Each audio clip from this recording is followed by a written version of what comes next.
कल एक होमवर्क आप लोगों को दिया गया था, पहले उसको डिस्कस कर ले रहे हैं क्योंकि वो बहुत बार तो नहीं आया है, लेकिन हाँ 1 या 2 बार जो है आपके एग्जामिनेशन में आ चुका है। तो आपको मतलब ये जानना ज़रूरी है कि किस तरीके से वो काम करता है। देखिए, कल आपको डायग्राम बताया गया था कुछ इस तरीके से, एक के अंदर दूसरा, ये एक्सिस आफ्टर रोटेशन, ठीक है। फिर कहा गया था कि मान ले रहे हैं ये छोटे वाले का सेंटर है O1, बड़े वाले का सेंटर है O, ये रेडियस है स्मॉल r, ये रेडियस है कैपिटल R, G1 इसका सेंटर ऑफ ग्रेविटी है, रोटेशन के बाद ये यहाँ आ गया,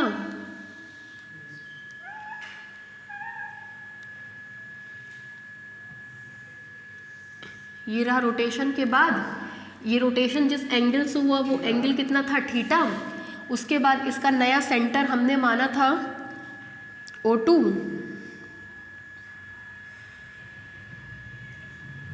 O2, फिर इसको इससे ये पॉइंट C माना था, C से आगे बढ़ाया, ये नया सेंटर ऑफ ग्रेविटी थी, इसको हमने माना था G2, एक परपेंडिकुलर यहाँ ड्रॉ किया था, इसको हमने माना था H, ठीक है। इसको इससे मिला दिया था, है ना, एक परपेंडिकुलर यहाँ ड्रॉ किया था, इसको नाम दिया था M, और ये जब नीचे तक आया था तो इसी को नाम दिया गया था N, ठीक। फिर कहा गया था कि ये डिस्टेंस जो है हमारी Z हो जाएगी, Z का मतलब सेंटर ऑफ ग्रेविटी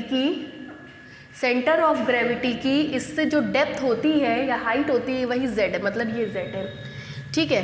और फिर H के बारे में कहा गया था H जो होता है वो पॉइंट ऑफ कांटेक्ट से सेंटर ऑफ ग्रेविटी की हाइट होती है, मतलब ये पूरा का पूरा H होता है, और O से इस पॉइंट की दूरी जो होगी वो R होगी, तो ये जो छोटा वाला होगा ये H माइनस R होगा, ठीक है। इस पूरे एंगल को हमने फाई माना था, जिस वजह से ये छोटा वाला फाई माइनस थीटा निकला था, है ना।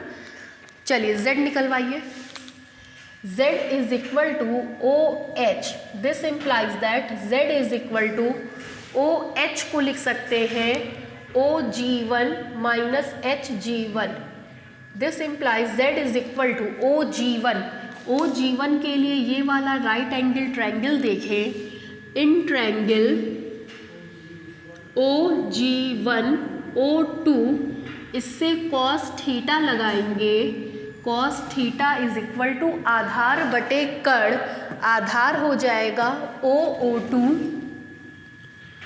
और कर्ण हो जाएगा OG1, जिससे OG1 की वैल्यू मिलेगी, कुछ गड़बड़ लिख दी है क्या, cos theta is equal to आधार, ये कर्ण होगा ना, आधार, ये आधार होगा ना, OG1 उल्टा हो गया है ना, आधार मतलब OG1 और कर्ण है OO2, तो OG1 की वैल्यू मिलेगी OO2 cos theta minus HG1 O2m के बराबर होगा minus O2m, this implies Z is equal to OO2 की बात करा जाए, OO2 की वैल्यू निकालिए, यहाँ से यहाँ तक कैपिटल R, यहाँ से यहाँ तक स्मॉल r, सेंटर से बड़े वाले की डिस्टेंस कैपिटल R, सेंटर से छोटे वाले की डिस्टेंस स्मॉल r, कैपिटल में से स्मॉल घटेगा तो आएगा R minus R cos theta minus O2m के लिए इस ट्रायंगल में देखेंगे, इन ट्रायंगल O2m G2, ये एंगल छोटा वाला पता है cos phi minus theta, is equal to आधार बटे कर्ण, ये लंब हो गया, ये कर्ण हो गया, ये आधार होगा O2m आधार और कर्ण होगा O2G2। तो O2m की वैल्यू मिलेगी O2G2 cos theta minus five, this implies sorry five minus theta, this implies that z is equal to r minus r cos theta minus O2G2 की वैल्यू लिखी हुई है h minus r cos five minus theta. अब हमारा motive ये है कि इस पूरे एक्सप्रेशन को थीटा के फॉर्म में कन्वर्ट करना, वही चीज़ करेंगे, रोलिंग वाला कंसेप्ट लगाएंगे। ये पॉइंट ऑफ कांटेक्ट A1, ये पॉइंट ऑफ कांटेक्ट A2, जितनी दूरी ये चलेगा उतनी दूरी उठेगा। Arc A1 A2 is equal to arc CA2, है ना। A1 की ही वैल्यू कौन ले लिया था, C। A1 A2 की बात करेंगे, कोड ये रहा, लेकिन आपने रिजल्ट गलत निकाला है, डेप्थ का रिजल्ट है ना।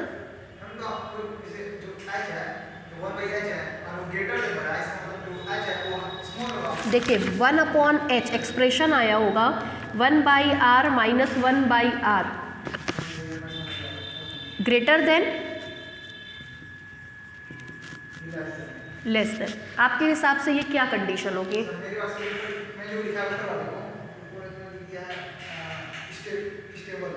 ये वाली स्टेबल होगी, है ना। चलिए अब हम चेक करते हैं। इसका मतलब ये होगा कि 1/h मैक्सिमम है, h मिनिमम होगा, लेकिन ये डेप्थ है, हाइट नहीं है, गहराई है। h मिनिमम होगा, h मिनिमम होगा तो एनर्जी कम होगी, तो वो स्टेबल होना चाहिए, लेकिन ये अनस्टेबल की कंडीशन है। यही बात हम बताना चाह रहे हैं। हाँ, क्यों?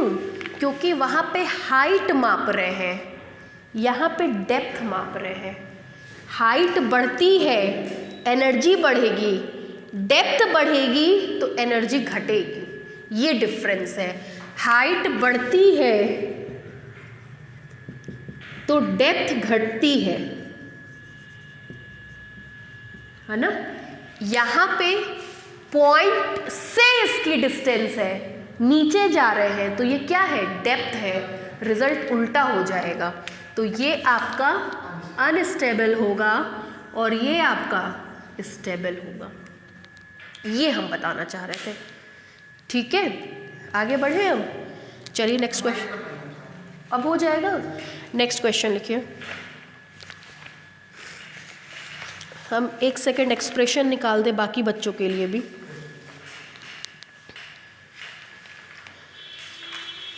चलिए अब इसका यूज करेंगे। आर्क A1 A2 की वैल्यू A1 A2 कोण बराबर चाप बटे त्रिज्या से करेंगे तो r थीटा आएगा, और आर्क CA2 की वैल्यू निकालेंगे फाई, r आएगा r फाई। कुल मिलाकर के फाई की वैल्यू मिल जाएगी r theta upon r।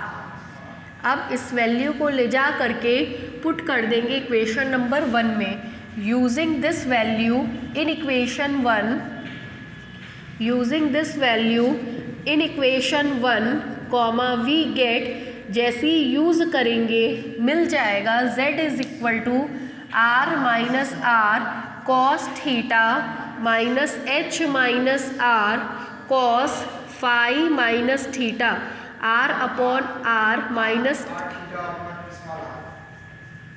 Directly लिख दें r minus r upon r, साथ में आएगा थीटा। इसको मान ले रहे हैं इक्वेशन नंबर 2। अब इस पे ही वर्क आपको करना है। इसको एक बार डिफ्रेंशिएट करिएगा तो dz अपॉन डी थीटा आएगा, मिलेगा। हाँ, differentiate with respect to theta. ठीक है, बस एक चीज़ जानिएगा, h मैक्सिमम होता है तो E मैक्सिमम होता है अनस्टेबल मिलती है सिस्टम। H मिनिमम होता है तो E मिनिमम होता है, सिस्टम स्टेबल मिलता है। इसके पहले वाले आर्टिकल में एक सिस्टम के ऊपर दूसरा सिस्टम था, इसलिए एक्सप्रेशन आता था 1/h लेस देन और greater than 1/r plus 1/r, क्योंकि दोनों का रेडियस ऐड होता था। एक के अंदर एक है तो कैपिटल R में से स्मॉल r सब्सट्रैक्ट होगा, तो इसका एक्सप्रेशन आता है 1/h 1/r माइनस 1/r, एक बार ग्रेटर देन और एक बार लेस देन के साथ आता है। जब हाइट होती है तो ये केस होल्ड होता है, लेकिन यहाँ ऊपर से नीचे नाप रहे हैं, डेप्थ है तो उल्टा होता है। जब हम डेप्थ की बात करते हैं तो कहते हैं कि H अगर मैक्सिमम होगा तो E मिनिमम होगा। E मिनिमम मतलब एनर्जी कम, तो ये स्टेबल होगा, और H मिनिमम होगा तो E मैक्सिमम होगा। इस केस में एनर्जी ज़्यादा होगी तो वो अनस्टेबल होगा। ठीक, यहाँ पे 1/h बड़ा है तो H छोटा होगा, H छोटा होगा तो ये अनस्टेबल होगा, और यहाँ पे 1/h छोटा है, H बड़ा होगा तो ये वाला हमारा स्टेबल होगा। ये कंडीशन होती है। जो चीज़ हाइट के लिए होल्ड करती है डेप्थ के लिए उल्टी हो जाती है, डेप्थ के लिए होल्ड करती है तो हाइट के लिए उल्टी आती है। ये नोट में अपने ठीक कर लीजिए। ये चीज़ हम बताना चाह रहे थे क्योंकि इसका क्वेश्चन भी अभी हम लोग सॉल्व करेंगे। जब आप लोग इसको सॉल्व करेंगे तो यही रिजल्ट आएगा। बस ऐसे ही लिख करके स्टेबल अनस्टेबल लिख लीजिए और रीज़न ये उतार लीजिए। हाइट के लिए ये, डेप्थ के लिए ये रिजल्ट नोट डाउन कर लीजिए।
और ये एक्सप्रेशन आपके लोकल राइटर्स में भी गलत दे रखा है।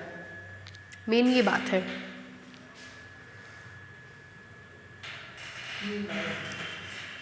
क्या चीज़? हाइट मैक्सिमम है, हाँ, एनर्जी मिनिमम लग रही है, हाँ, फिर स्टेबल हो जा रहा है, हाँ, फिर यहाँ पे अगर ये ग्रेटर है, फिर जब ये एच होगा तो स्मॉल हो जाएगा, कम हो जाएगा, मिनिमम को इसलिए स्टेबल हो जा रहा है। ये कंडीशन लग रहा है इसमें। हाँ, ठीक है।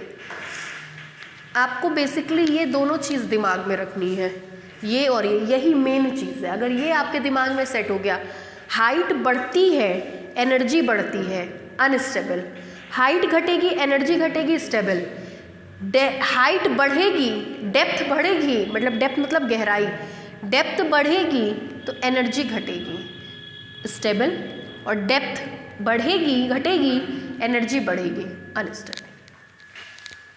ठीक है, नेक्स्ट लिखिए क्वेश्चन, लिखिए अ हैवी यूनिफॉर्म रॉड, दरअसल ये आर्टिकल कुछ बुक्स में दे ही नहीं रखा है, रिमार्क करके केवल लिखा है, वो भी गलत लिख रखा है, इसलिए ये बताना बहुत ज़रूरी हो जाता है।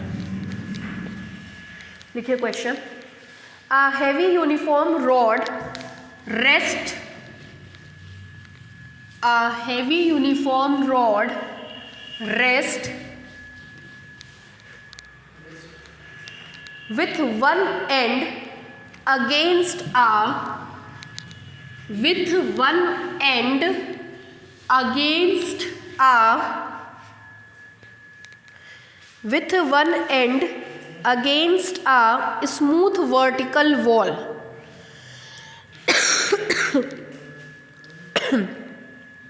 smooth vertical wall, wall दीवार मतलब WALL wall, and with a point,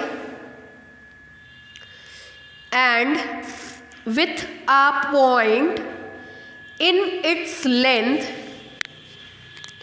and with a point in its length resting on a smooth peg, resting on a smooth peg, PEG peg, peg यानी Khunti, then find the position of equilibrium, then find the position of equilibrium, then find the position of equilibrium and show that it is unstable, and show that it is unstable, and show that it is unstable। ये question आप तीसरी बार पढ़ रहे हैं। सबसे पहले ये question आपने फर्स्ट चैप्टर में पढ़ा था, उसके बाद सेम यही क्वेश्चन आपने सेकंड चैप्टर में पढ़ा था। कैटनरी को छोड़ दिया जाए तो उसके बाद अब पढ़ रहे हैं, और एग्जामिनेशन में जब भी ये क्वेश्चन आता है तो आगे मेंशन करके आता है कि किस तरीके से सॉल्व करना है, मतलब इन तीनों चैप्टर में से किस चैप्टर का सहारा लेना है। देखिए कह रहा है a heavy uniform rod rest with one it's and against smooth vertical wall. मान लिया ये स्मूथ वर्टिकल वॉल है, इसके सहारे एक रॉड को रखा गया है, ऐसे टिकेगी नहीं, गिर जाएगी। टिकाने के लिए खूंटी का सहारा लिया गया और उससे बांध दिया गया है। क्या कहा गया कि यहाँ पे कोई पेग है P, जिसकी हेल्प से इसको बांध दिया गया, ये रहा पेग, और ये जिस पॉइंट पे आकर मिलता है वाल है वो है M। फिर रॉड है, सेंटर ऑफ ग्रेविटी होगी, मिड पॉइंट पे काम करेगी, मान लिया ये है इसकी centre of gravity G। Rod को हम मान रहे हैं, रॉड है हमारी AB और ये है इसकी वर्टिकल वॉल। ठीक है, यहाँ से इसको भी मिला देंगे, मान ले रहे हैं ये है पॉइंट हमारा N और ये रही वॉल हमारी AC। मान लेंगे इसकी लंबाई 2a है, तो जाहिर सी बात है कि उसका आधा कितना हो जाएगा A। इसी G पर इसका सारा वेट का, हाँ AB की लंबाई 2a है तो इसका आधा A, इस पे पूरा वेट काम करेगा W। इतने में कोई दिक्कत बना।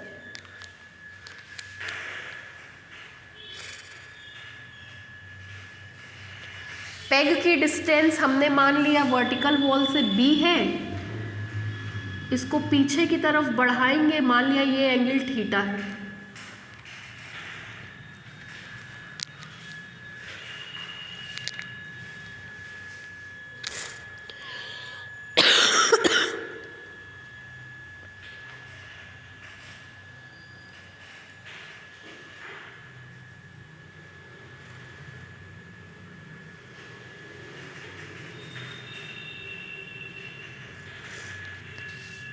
ये पॉइंट मान लीजिएगा D।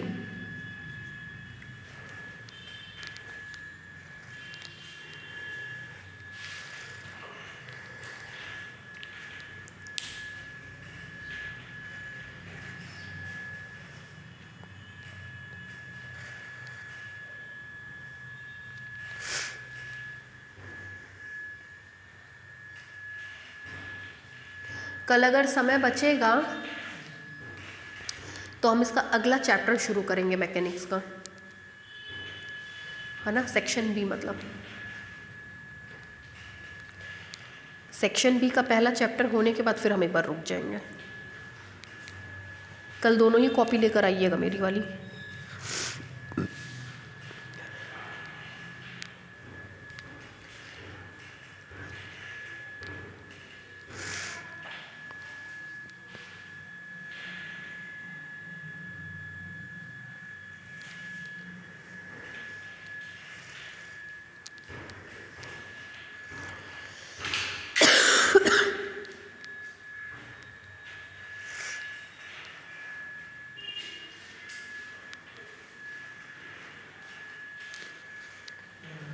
हो गया, चलिए देख लीजिए क्वेश्चन हम पढ़ रहे हैं। A heavy uniform rod, heavy का मतलब उसका वेट होगा जो उसके सेंटर ऑफ ग्रेविटी पे काम करेगा, हमने वेट बना दिया है W। Rest with one and against a smooth vertical wall, इसका एक एंड स्मूथ वर्टिकल वॉल पे टिका हुआ है, ठीक। जाहिर सी बात है ऐसे कंडीशन में रॉड रह नहीं पाएगी। आगे दे रखा है and with a point in its length resting on a smooth peg, और उसकी लंबाई का एक हिस्सा एक पेग के सहारे टिका हुआ है। हम मान लेंगे कि वो वर्टिकल वॉल से b डिस्टेंस पर है। आगे कह रहा है then find the position of equilibrium. Position of equilibrium के लिए आपको पता है एक बार डिफ्रेंशिएट करते हैं, इक्वेट टू 0 करते हैं, थीटा का जो मान आता है वही पॉइंट ऑफ इक्विलिब्रियम देता है। पॉइंट ऑफ इक्विलिब्रियम निकालना है और फर्दर देन शो करना है कि ये क्या होगा, अनस्टेबल। अब देखिए आपको ये पता है कि आपका ये चैप्टर जो है 1 डिग्री ऑफ फ्रीडम पे है, तो आपको एक एंगल मानना पड़ेगा। हमने मान लिया कि ये रॉड इससे जिस एंगल पे इंक्लाइंड है वो एंगल क्या है, थीटा। अगर ये एंगल थीटा होगा तो ऑब्वियस सी बात है ये भी एंगल क्या होगा, थीटा, ठीक है। वर्टिकल वॉल इससे जिस एंगल पे टिकी है वो एंगल क्या है, थीटा। ये हमने पीछे बढ़ा दिया। अब आपको पता है कि आपको z निकालना पड़ेगा। z के लिए हमने आपको बताया कि जो z होता है वो सेंटर ऑफ ग्रेविटी की डिस्टेंस से होती है, किस पॉइंट से, पॉइंट ऑफ कांटेक्ट से। आप देख सकते हैं point P point of contact होगा क्योंकि यहीं पर पेग है, इसी पेग के सहारे ये टिकी है। चूंकि ये पेग G के नीचे है इसलिए ये अनस्टेबल है, G के ऊपर होता तो स्टेबल होता। कैसे, समझिए। मान लीजिए ये मेरा सेलफोन है, ऐसे लटका हुआ है, गिर जाएगा। अगर हम यहाँ पे एक रस्सी बांध भी दें, अगर हम यहाँ पे एक रस्सी बांध भी दें ये ऐसे, तो चूंकि ये रस्सी नीचे होगी, ऐसे देखिए ये है, ये ऐसे लटका पड़ा है, गिर जाएगा। अगर हम इस पॉइंट पे रस्सी को बांधेंगे तो ऊपर का वज़न ज़्यादा होगा तब भी गिर जाएगा, लेकिन अगर हम यहाँ पे रस्सी ऐसे बांध दें तब ये नहीं गिरेगा। तो चक्कर क्या है, P की पोजीशन ही बताती है कि वो कब स्टेबल होगा कब अनस्टेबल। P अगर सेंटर ऑफ ग्रेविटी G के नीचे है, ऊपर का भार अधिक होगा, रस्सी टूट जाएगी और ये गिर जाएगा। प्रैक्टिकली सोचिएगा। और अगर इसको हम G के ऊपर बांध देते तब ये लटका रहता और टूटता नहीं। इसीलिए पुराने ज़मानों में जो तस्वीरें होती थी वो ऐसे लटकती थी और यहाँ पे हुक से रस्सी बांधी जाती थी। वो रस्सी अगर नीचे बनती, ऊपर का भार ज़्यादा होता और तस्वीर गिर जाती। तो इसीलिए आपसे कह रहा है कि स्टेबल अनइक्विलिब्रियम होगा, क्योंकि वो इस P पेग की पोजीशन पे डिपेंड करेगा।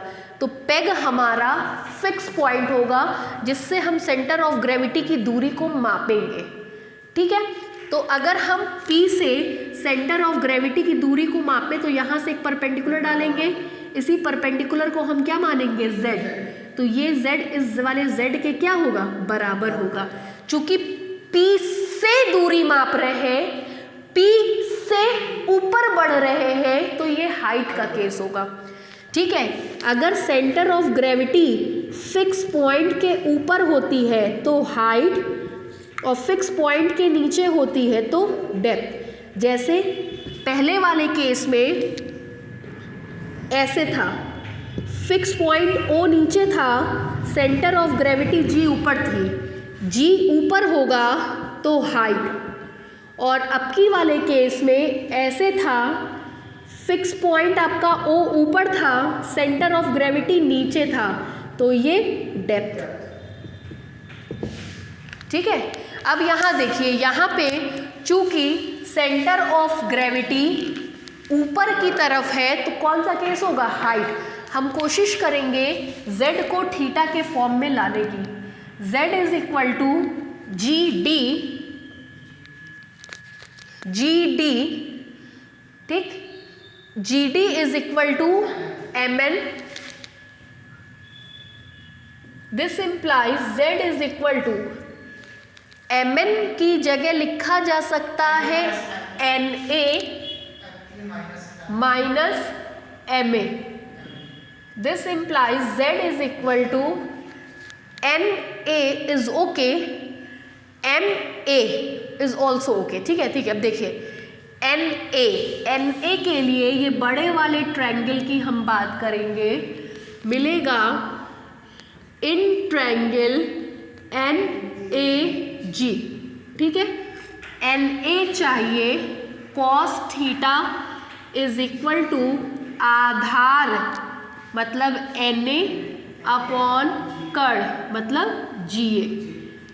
ठीक है, तो आपको NA की वैल्यू मिल जाएगी GA cos theta minus MA में ये पता है, MA निकालना है, तो आप इसमें सीधे सीधे इन ट्रायंगल MPA में cot थीटा का मान लगाएंगे। cot theta is equal to आधार बटे लंब, आधार बटे क्या होता है, लाल बटे कक्का ना, आधार, हाँ, आधार बटे लंब, बेस लेंगे तो आपको मिलेगा AM और लंब लेंगे तो आपको मिलेगा PM। ठीक है, AM की वैल्यू आएगी PM cot theta. This implies z is equal to GA की वैल्यू आपको पता है small a cos theta, PM की वैल्यू आपको पता है B cot theta. z function of theta के फॉर्म में आ गया। Now differentiating equation 1 with respect to theta comma we get, चलिए डिफ्रेंशिएट कराइए, डिफ्रेंशिएट करेंगे, मिलेगा dz upon D theta is equal to minus a sine theta minus b cot theta का tan theta का sec square theta, cot theta का minus cosec square theta. This implies that dz upon D theta is equal to minus a sine theta plus b upon sine square theta. ठीक है, this now dz by, now for the position of equilibrium, now for the position of equilibrium, इसको 2 मान लीजिए, dz upon D theta is equal to 0। This implies, LCM ले लीजिए, a sine cube theta plus b is equal to 0। This implies that मिलेगा आपको sine cube theta is equal to b by a। This implies sine theta is equal to b by a पे power 1/3। This implies theta is equal to sine inverse b by a पे power 1/3। यही position of equilibrium देगा। अब हम क्या करेंगे, एक बार फिर डिफ्रेंशिएट करेंगे। Again differentiating equation 2 with respect to theta, with respect to theta comma we get, चलिए डिफ्रेंशिएट कराइए, मिलेगा आपको d2z upon D theta square is equal to minus a sine theta का कॉस थीटा। इसी को हम डिफ्रेंशिएट कर रहे हैं। प्लस बी 2 कॉसेक थीटा और कॉसेक थीटा का minus cosec theta into cot theta. ठीक, this implies that d2z upon d theta square, कोशिश करिए सबको साइन थीटा के फॉर्म में कन्वर्ट करने का, क्योंकि इसकी वैल्यू हमारे पास है ना। कन्वर्ट करेंगे तो आएगा minus a cos theta minus, देखिए प्लस माइनस मिल करके minus 2b cos theta upon sine theta sine theta sine theta, that is sine cube theta. This implies d2z upon d theta square is equal to, cos theta को हमने common निकाल लिया, minus को common निकाल दिया, a plus 2b upon sine cube theta. अब हमको ज़रूरत है कॉस थीटा की, इसको मान लीजिए इक्वेशन नंबर 3। ठीक है, जगह नहीं है, थोड़ा सा लिख लीजिए पहले।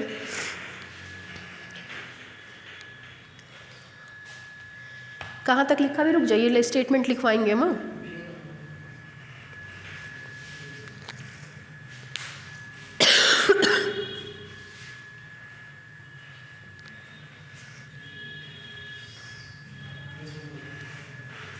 बोले, लिखिए, let us consider a rod AB,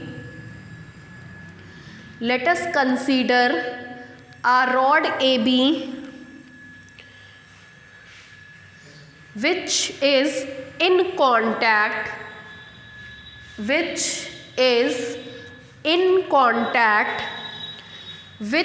a wall AC,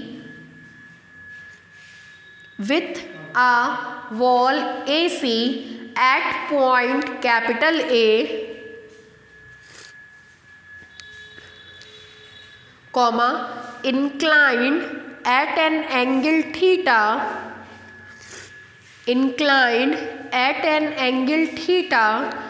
to the vertical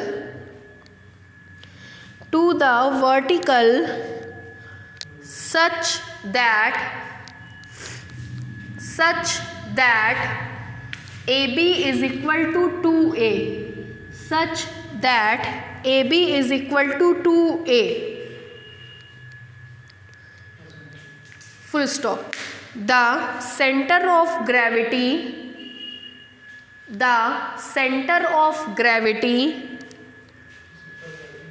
of rod AB is capital G, and capital P be the peg,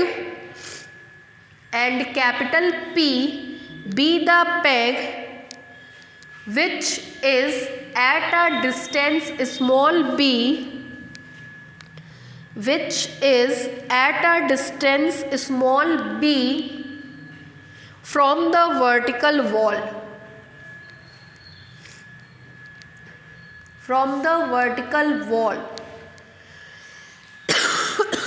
full stop. Line change करके लिखिए, let z be the height of center of gravity,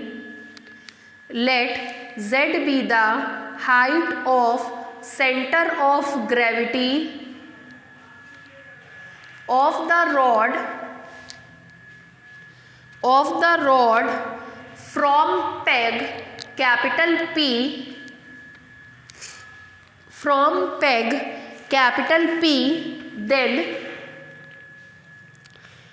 then यहाँ से लेकर के यहाँ तक एक बार उतारिए।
हो गया।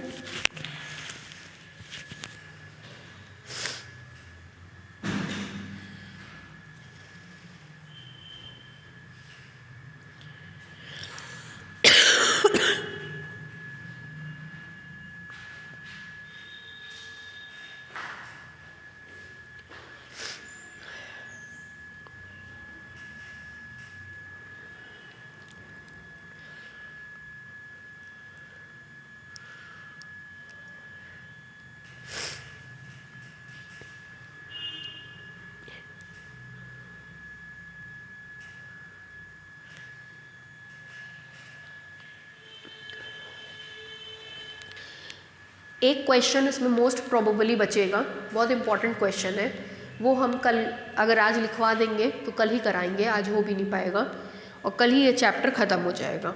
ठीक है, कल ये इसका भी सेक्शन ए ख़त्म हो जाएगा और कल रियल एनालिसिस का भी सेक्शन ए ख़त्म हो जाएगा। दोनों का सेक्शन ए ख़त्म हो जाएगा, फिर देखा जाएगा सेक्शन बी किसको उठाना है। रियल एनालिसिस में थोड़ा ज़्यादा है, उसको भी उठा सकते हैं। हो गया। चूँकि अब हमको दिख गया कि कॉस थीटा की वैल्यू भी चाहिए, तो यहीं से हम कॉस थीटा निकाल ले रहे हैं ताकि बार बार फिर हमको वो प्रॉब्लम मेहनत ना करनी पड़े। चलिए डायग्राम मिटा दें।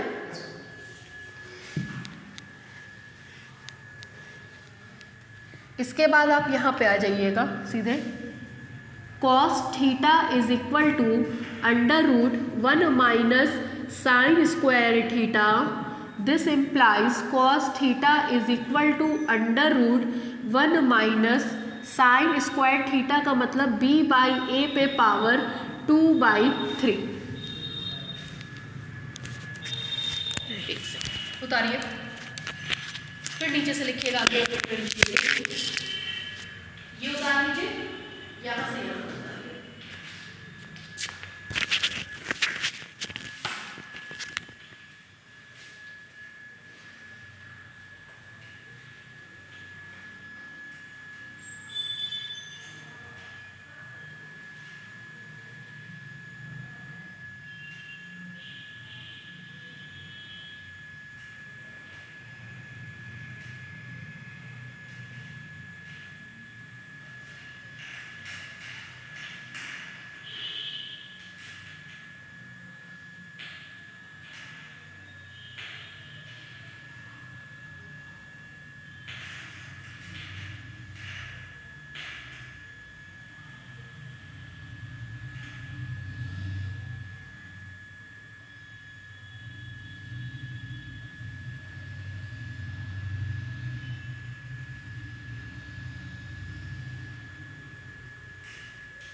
हो गया।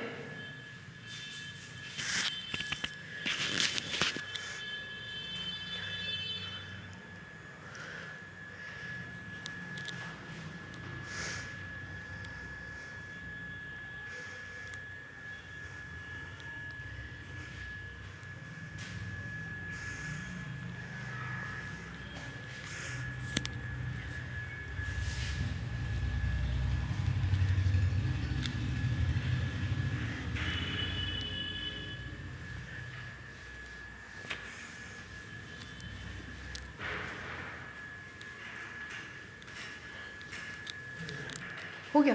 चलिए अब देखिए, इसका मान निकाला जाए। Now d2z upon d theta square at the point theta is equal to, जब थीटा का मान बहुत बड़ा हो, लिखने में सक्षम ना हो, तो एट थीटा लिख के छोड़ देना चाहिए। आएगा माइनस कॉस थीटा की जगह √1 माइनस बी बाई ए पे पावर 2/3, ठीक है।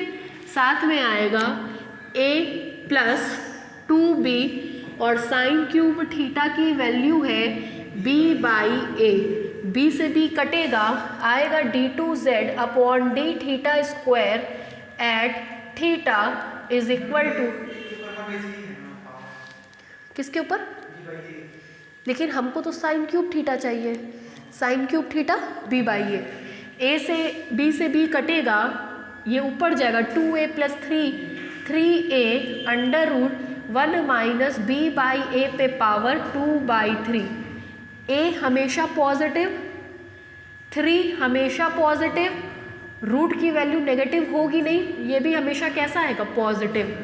सब पॉजिटिव और पॉजिटिव में नेगेटिव का मल्टीप्लाई करेंगे तो ये क्वांटिटी लेस देन 0, ठीक है। नेगेटिव आ गई, मतलब d2z by D theta square negative आने का मतलब z कैसा होगा, मैक्सिमम। z मतलब हाइट कैसी होगी, मैक्सिमम। हाइट मैक्सिमम होने का मतलब एनर्जी लेवल कैसा होगा, मैक्सिमम। तुरंत कैसा होगा, ठीक है। लिखिए यहाँ तक, ये मत लिखिएगा, समझाने के लिए था कि ये ब्रैकेट वाली क्वांटिटी हमेशा पॉजिटिव होगी।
हो गया,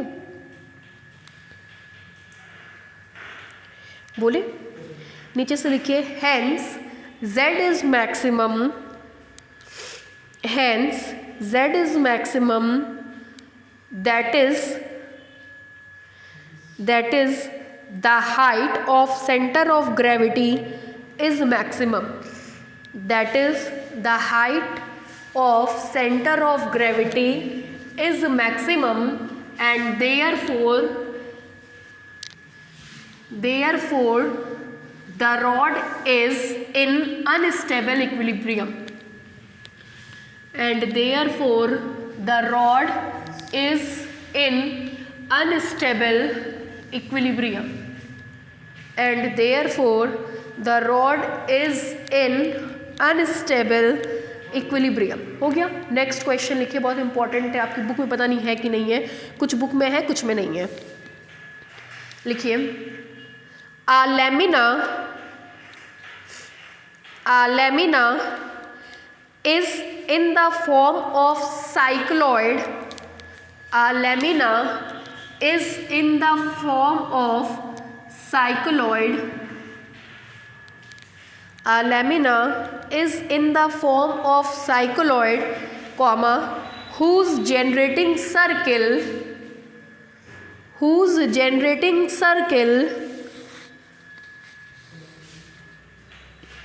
is radius small a, comma, rest on the top of another cycloid rest on the top of another cycloid whose generating circle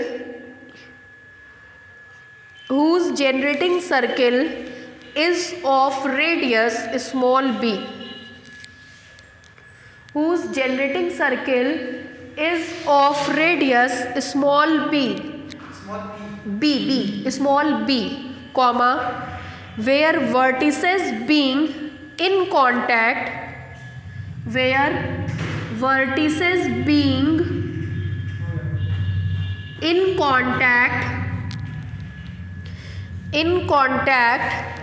and their axis vertical,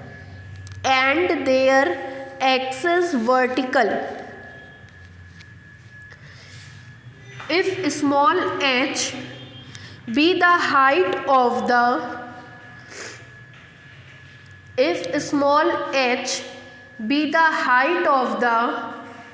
center of gravity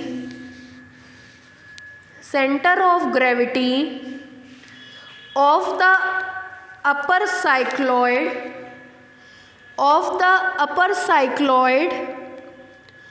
above its vertex, comma, show that equilibrium is stable,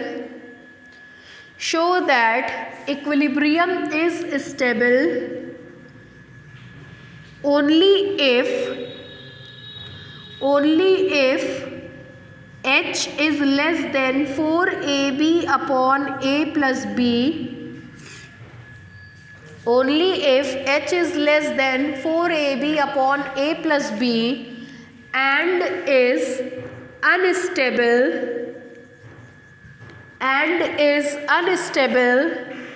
if h is greater than 4ab upon a plus b.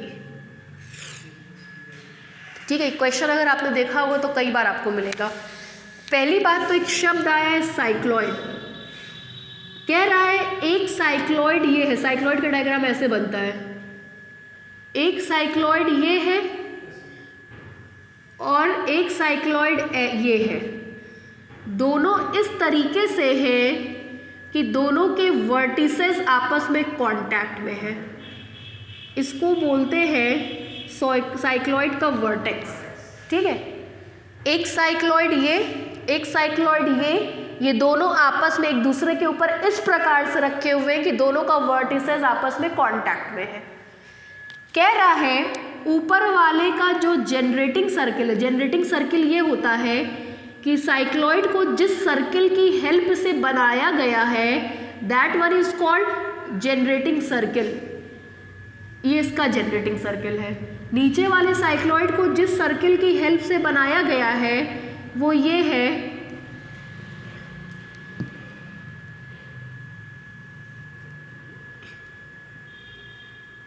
ये circle है। कह रहा है ऊपर वाले circle की radius small ए है जबकि नीचे वाले सर्किल की रेडियस स्मॉल बी है।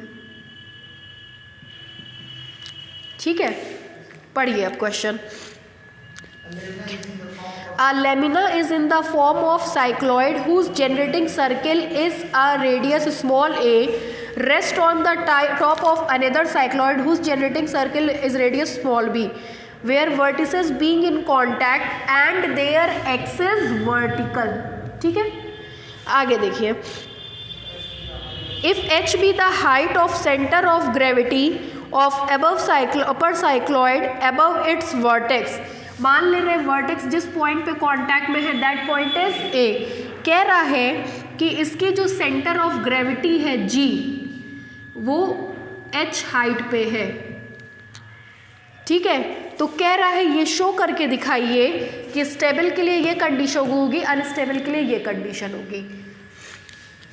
फॉर्मूला होता है एक के ऊपर दूसरा है तो formula 1/h 1/r plus 1/r का होगा, लेस देन होगा h मैक्सिमम होगा अनस्टेबल, क्यों भाई, और 1/h ग्रेटर देन होगा 1/r प्लस 1/r तो स्टेबल। H तो हमको दे ही रखा है, चाहिए हमको ये दोनों। मान ले रहे हैं नीचे वाले की रेडियस है r, ऊपर वाले की रेडियस है स्मॉल r।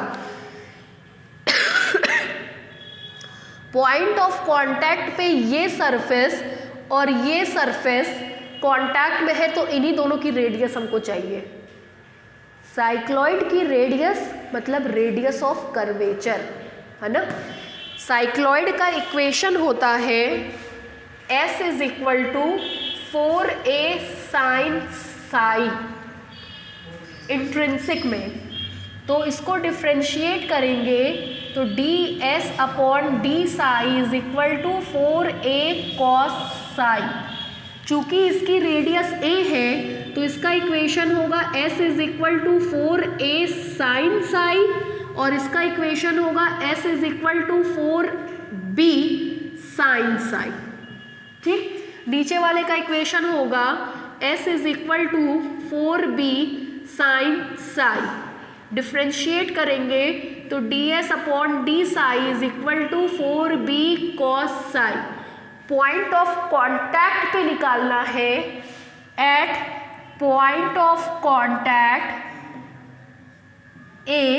अगर पॉइंट ऑफ कांटेक्ट पे हम टेंजेंट ड्रॉ करें तो वो ऐसे आएगा। चूंकि ये टेंजेंट x एक्सिस के पैरेलल है तो उससे बनने वाला एंगल 0 डिग्री का होगा। साई का मतलब होता है किसी भी कर्व के किसी पॉइंट पे खींचा गया टेंजेंट x एक्सिस से जो एंगल बनाता है वही साई होता है। तो अगर ये x एक्सिस के पैरेलल है तो दोनों के बीच में बनने वाला एंगल 0 डिग्री का होगा, मतलब पॉइंट ऑफ कांटेक्ट पे साई की वैल्यू कितनी होगी, 0। This implies that ds by d psi at psi is equal to 0 या at capital A is equal to 4a cos 0, मतलब 4a and ds by d psi की वैल्यू वापस से a पे निकालेंगे तो 4b cos 0 is equal to 4b, है ना। आपको पता है पॉइंट ऑफ कांटेक्ट पे ऊपर वाले की रेडियस है स्मॉल r, नीचे वाले की रेडियस है कैपिटल R। ठीक, now for stable equilibrium, now for stable equilibrium 1 upon h is greater than 1 upon r plus 1 upon r। Solve करेंगे तो मिलेगा 1 upon h greater then 1 upon 4b plus 1 upon 4a। This implies 1 upon h greater then LCM आएगा 4ab, ऊपर मिलेगा a plus b, change कर दीजिए तो h change होगा less than 4ab upon a plus b। ये आपका स्टेबल इक्विलिब्रियम का हो गया। एंड फॉर अनस्टेबल इक्विलिब्रियम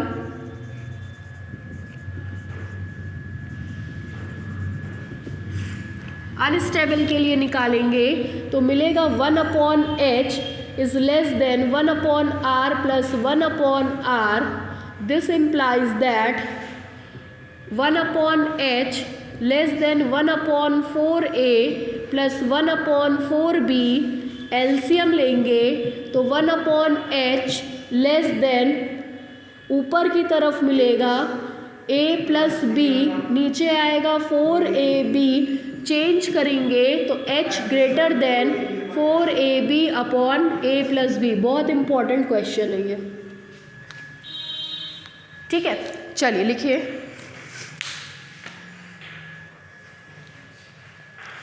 डालिए प्रूफ, लिखिए। Let us consider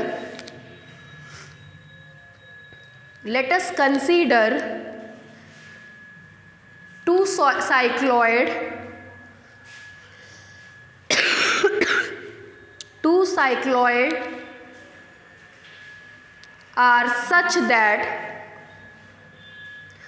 are such that in the form are such that in the form that the upper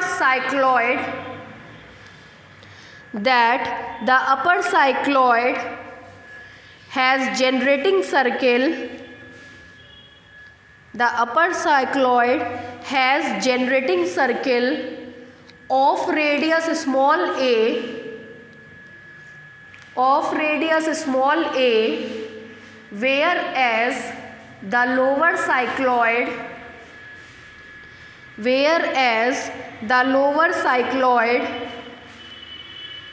is of generating circle of radius small b, is of generating circle of radius small b, full stop. Let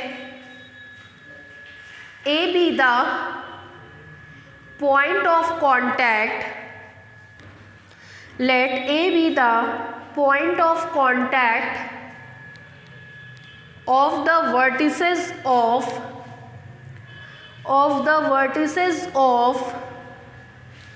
these two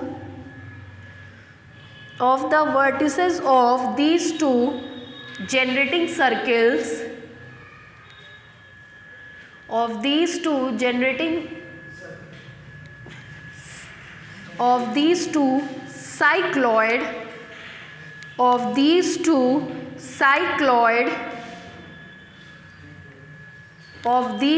cycloid such that small r and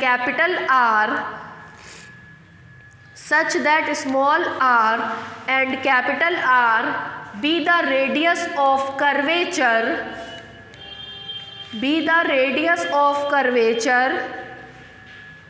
of upper cycloid and lower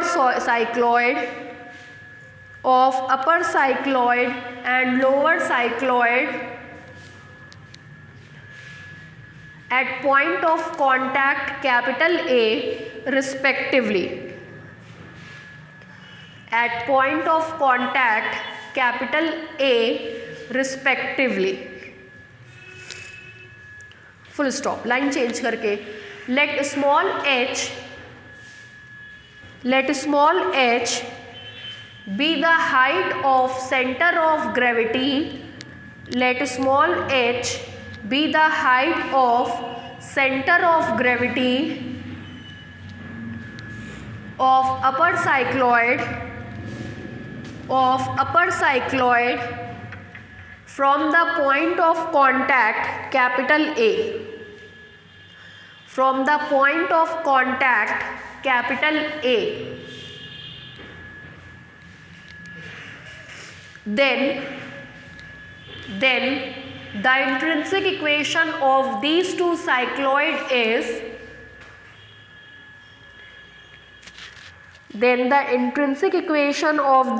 cycloid is पूरा उतार लीजिए यहाँ से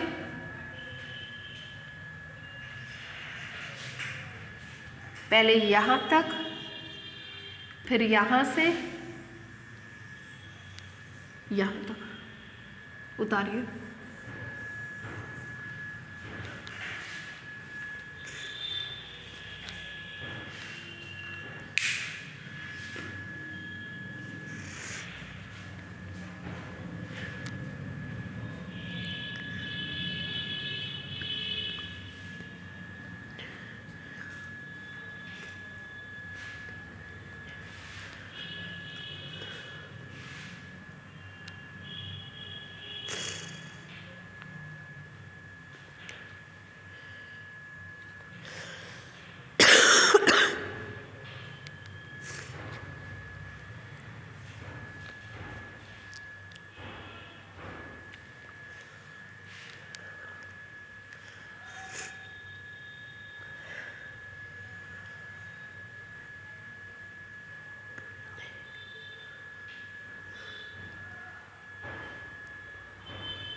फिर diagram बना लीजिएगा।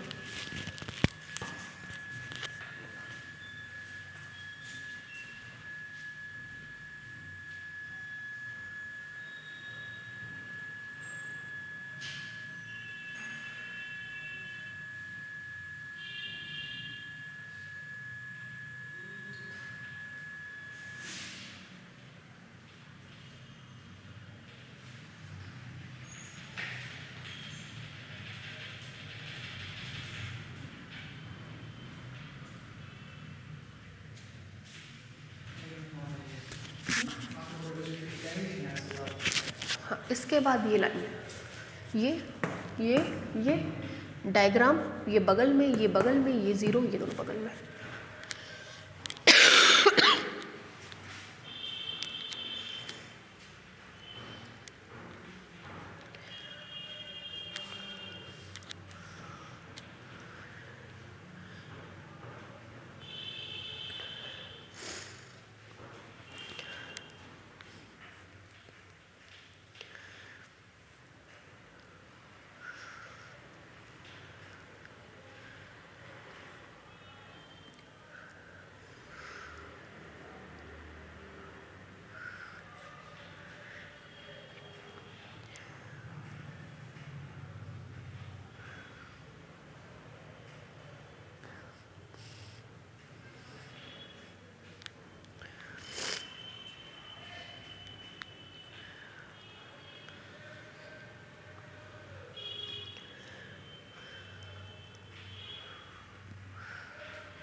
हो गया, बाकी नेक्स्ट टर्न पे कल ख़त्म कर देंगे दोनों ही का ही दोनों।